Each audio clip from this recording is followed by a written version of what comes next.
How's it going, everybody? Today I'm going to tell you guys what my three language learning goals are for 2022. So I want to make it very clear. I never make New Year's resolutions. That just doesn't make any sense to me. A resolution doesn't mean anything.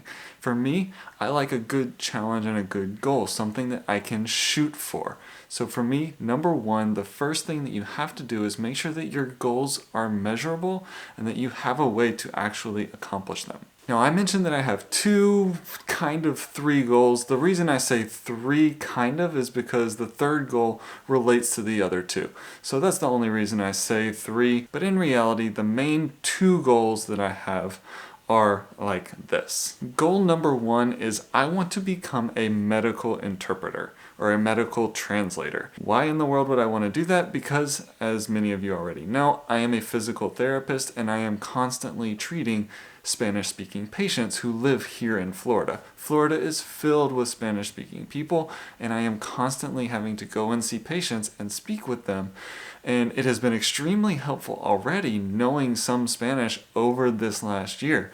It's been really, really fruitful in helping for us to be understood, for each of us to be understood in our sessions with my patients. But there's a lot of technicality involved with medical interpretation and with a lot of medical terminology and a lot of medical processes and things like that. And obviously, if you mess things up in the medical world, you can get in some serious trouble. So I want to make sure that I have all of the knowledge that I need in order to be able to understand fully and to communicate perfectly with my patients so that there is no miscommunication and so that every time that I go and see a patient, that session is 100% exactly what I want it to be. So how am I going to actually accomplish this? This is the other part of setting a goal. You actually have to have a way to achieve it. So for me, it's very important that I learn just about everything I possibly can inside of this book right here. Now, what's great about this book is it's really kind of a grammar lesson with the use of medical terminology. So all of the vocabulary that's being used in this book is basically all about medical terminology. It's about all of the medical equipment. It's about diseases. It's about all of the processes that go on in the human body when it's trying to heal. But not only that, it actually goes through a lot of the cultural differences that go on between people in the United States and people in Latin America, and those differences can obviously be very, very big. Obviously, in Latin America, the family is really important to them as well. Not that it's not in the United States, but let's get real. A lot of times, it's much more important in Latin America. So it's very important to be able to communicate in layman's terms to the family as well. So this actually teaches a lot about that too. So then my goal with this book, it has about 15 chapters in it, 15 different units of different kinds of topics and subjects that you would talk about in the medical world, one of which being physical therapy. And so obviously I will look into the physical therapy aspect pretty hard, but also the rest of it is really, really important because you need to be able to communicate, obviously, about all things medical. So those 15 chapters will be covered, my hope is in about 15 weeks. My hope is that I can really get through this and then use this as a reference. Now, there's another thing that I'm going to tell you guys about that I'm doing at the end that's also going to relate back to a lot of what I'm doing here. Now, goal number 2 actually relates to my faith. And so goal number 2 is that I actually want to be able to communicate with people about my own faith and teach them about the love of Jesus that I have experienced in my life. So how am I actually accomplishing this? Well, as you guys can see, I just recently got a bilingual Bible, which is going to be very, very important for me.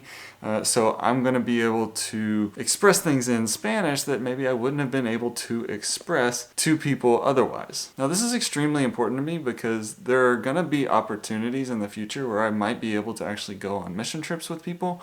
So it's important to me to be able to communicate with the people that I'm speaking with in different countries. And a side-by-side bilingual Bible is a perfect way to get comprehensible input so that you can learn the stuff that you need to learn in order to communicate with people. So how am I actually going to do this? Well, for me, it's going to be really important that I try and maintain my ability to kind of work my way through and see a lot of the vocabulary over and over and over again in different contexts. So I'm not going to read super intensively, but I plan on taking it and going about one chapter a day, and I'm probably just going to work my way through the New Testament so that I can get a little bit of an idea of the vocabulary that might be used in Latin America. So let's jump into goal number 3 then, because goal number 3 actually relates to the other 2 goals. So how am I actually going to remember all of the words and phrases and different things in Spanish for not just medical, but also for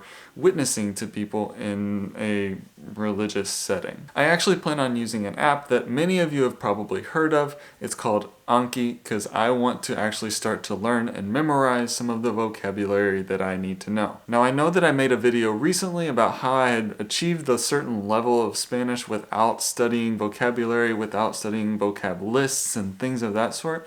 I still don't necessarily plan on studying lists, although there are lists in the Spanish book for medical terminology. There's a bunch of lists of words in there. So there are some things that I will have to study lists of specific words. But when it comes to reading the Bible, basically whenever I come across a word that I don't know, I'm probably just going to write it into an Anki deck and translate it and have that at my disposal pretty much all the time. And I plan on studying the flashcards and things like that in Anki for maybe 10 to 15 minutes a day so that I can really start to build my vocabulary a little bit, because that has been an issue for me that I've started to bump into. I have started to realize that my vocabulary is very limited, and I have a little bit of a hard time working around vocabulary that I don't know. I've gotten better at it, but I do want to be able to have a greater vocabulary at my disposal so that I can communicate much more effectively. Now, there is the actual Anki app, which in the Apple Store costs like 20 something bucks. I'm not going for that. There's actually a very cheap version, or not cheap, but free version, also in the Apple Store that does exactly the same thing from what I can tell, and it's going to be just fine for what I need. So there you have it, guys. Those are my 2022 language learning goals. Again, number 1, have something that you're shooting for. So for me, for my medical Spanish, I want to be a medical interpreter. That's my goal. That's my thing that I'm shooting for. And there are a bunch of companies that I can go through to do that, but the main thing is I need to achieve at least a B2, if not a C1 level, and then take an exam in order to do that. So that is my big goal for my job. And then also, obviously, I want to be able to witness to other people about Jesus. So for that, my goal is to be able to read and converse a lot better about religious or biblical type things. And then number 3 is to build and grow my vocabulary in both of those areas. Obviously, with the book in medical terminology, there's a lot of medical terminology and terms and lists and vocab that I need to study there. But also from the Bible, if I just kind of start to learn and collect words from the stuff that I'm reading, then my vocab in that area will grow as well. So leave me a comment down below and let me know what your language learning goals are. I'm really curious to know. So that's all I got for you guys today. Head on out there, keep learning. Nos vemos.